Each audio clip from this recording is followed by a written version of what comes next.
नमस्कार दोस्तों, हमारे YouTube चैनल BN मोटिवेशनल में आपका हार्दिक स्वागत है।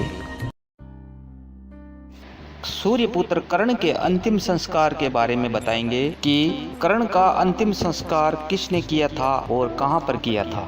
कर्ण कुंती का पुत्र था, लेकिन कुंती अविवाहित होने के कारण इस संतान को अपने पास नहीं रख सकी। फिर कुंती ने कर्ण को नदी में प्रवाहित कर दिया। फिर उसे एक रथ चलाने वाले सारथी ने पाला था, इसलिए कर्ण को सूतपुत्र कहा जाता था। सूतपुत्र होने की वजह से कर्ण को कई बार अपमान सहना पड़ा था और द्रौपदी ने भी उससे शादी करने से इनकार कर दिया था, जिससे वह पांडवों से नफरत करने लगा था। यही वजह थी कि कुंती पुत्र होते हुए भी युद्ध में कौरवों का साथ दिया।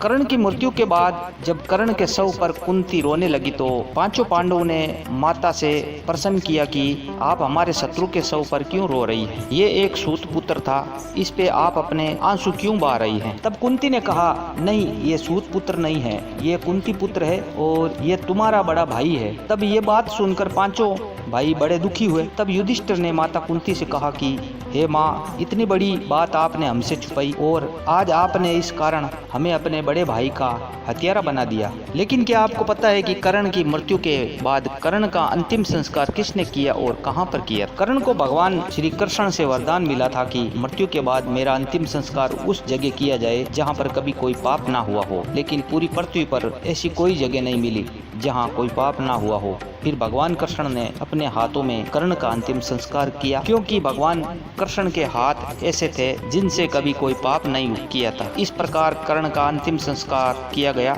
वरदान देने की वचनबद्धता थी, इसलिए कर्ण का अंतिम संस्कार भगवान श्री कृष्ण ने अपने ही हाथों से किया और कर्ण को अधर्म का साथ देने के बावजूद भगवान कृष्ण को कर्ण का अंतिम संस्कार कर उनकी वीर गति के साथ वैकुंठ धाम भेजना पड़ा था।